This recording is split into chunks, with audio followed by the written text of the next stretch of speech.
हिंदू भगवान ब्रह्मा को निर्माता मानते हैं। उनका ये भी मानना है कि पवित्र ग्रंथ यानी पवित्र चार वेद भगवान ब्रह्मा के लिए समर्पित है। इसीलिए हिंदू उन्हें धर्म का पिता कहते हैं। वेदों के ज्ञान में अच्छी तरह से पारंगत होने का विश्वास उन्हें ज्ञानेश्वर होने का संकेत देता है। वे ब्रह्मपुरी में रहते हैं, जहाँ वे वेदों के ज्ञान का उपदेश देवताओं को देते हैं। उन्हें प्रजापति के नाम से भी जाना जाता है। संक्षेप में हिंदू धर्म में भगवान ब्रह्मा का यही अर्थ है। ब्रह्मा, विष्णु, महेश तीन ऐसे नाम हैं जो प्रकृति के तीन गुणों का प्रतिनिधित्व करते हैं। जब कभी सृष्टि की रचना की बात आती है तो हिंदू धर्म में इन तीन देवों का नाम सबसे पहले आता है।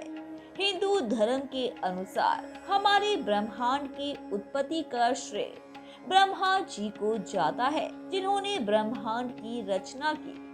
हिंदू दर्शन शास्त्रों के अनुसार ब्रह्मा देव को ब्रह्मांड के रचयिता और चार वेदों के निर्माता माना जाता है। पुराणों में कहा गया है कि ब्रह्मा जी चार मुख वाले देव हैं।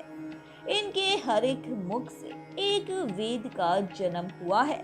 ये अपने चार मुख से चारों दिशाओं में देख सकते हैं। कहते हैं कि ब्रह्मा जी की उत्पत्ति विष्णु की नाभि से निकले कमल से हुई थी, और यही एक वजह भी है कि ब्रह्मा जी कमल पर विराजमान होते हैं। शिव पुराण में कहा गया है कि ब्रह्मा जी एक अवनकारी परमेश्वर है। जब ब्रह्मांड में अंधकार के अलावा कुछ नहीं था, यहाँ तक कि सूर्य, अग्नि, वायु की उत्पत्ति भी नहीं हुई थी, तब वही तत्स ब्रह्म थे।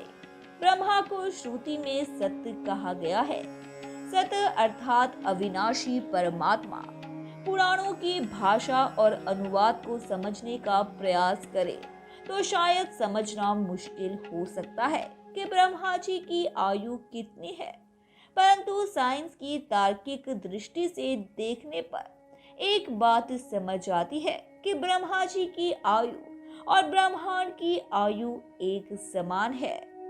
स्पेस विज्ञान कहता है कि ब्रह्मांड की उत्पत्ति एक एकाकी परमाणु से हुई थी।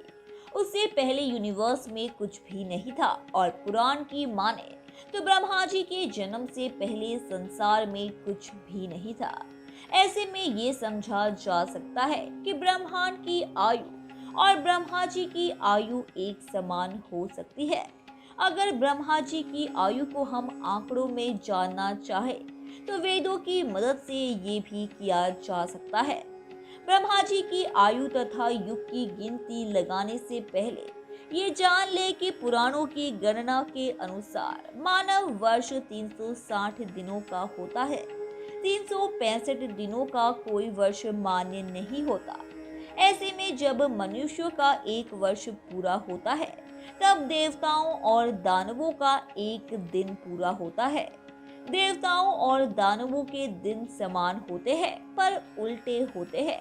सीधी भाषा में कहे तो जब देवताओं का दिन होता है तो दानवों के यहाँ रात का समय चलता है।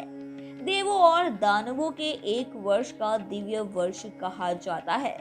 इस सटीक गणना से हमें पता चलता है कि 360 मानव वर्ष एक दिव्य वर्ष के बराबर होता है। अगर इसमें सभी युगों का हिसाब जोड़ने की कोशिश करें तो ब्रह्मा जी की आयु मानवीय वर्षों में जानने का प्रयास करें तो हमें इसे 4 युग के सभी वर्ष जोड़ने पड़ते हैं। वो 4 युग है सतयुग, त्रेता युग, द्वापर युग और कलयुग। पुराणों के अनुसार जब ब्रह्मा जी की आयु के 100 वर्ष पूरे हो जाएंगे तो उनकी मौत हो जाएगी, और इसी के साथ ब्रह्मांड का भी खात्मा हो जाएगा। अब हम ब्रह्मा जी की आयु, मानव वर्ष तथा युग की दृष्टि से तो जान गए, लेकिन पुराणों के अनुसार हिंदू धर्म में विष्णुदेव और शिव जी को भी अत्यंत महत्वपूर्ण बताया गया है। जहां भगवान ब्रह्मा जी को सृष्टि रचयिता माना जाता है, वहीं विष्णु जी को पालन करता, और शिव जी को संहार करने वाले देव के रूप में पूजा। ऐसे में सृष्टि को चलाने वाले इस सर्व प्रभुओं की आयु को भी जानना जरूरी है। देवों के देव महादेव की आयु सर्व प्रभुओं में सबसे अधिक है। पुराणों के अनुसार श्री शिव जी की आयु श्री विष्णु जी की आयु से 7 गुना ज्यादा है, जिसका सीधा तात्पर्य ये निकलता है कि ब्रह्मांड के संहार करता सभी देवों में अंत तक जीवित रहने वाली शक्ति है। श्री शिव जी की आयु को अगर हम आंकड़ों में निकालें तो ये 3,52,80,00,000 चतुर्युग निकलती है। भगवान ब्रह्मा की 4 भुजाएं हैं।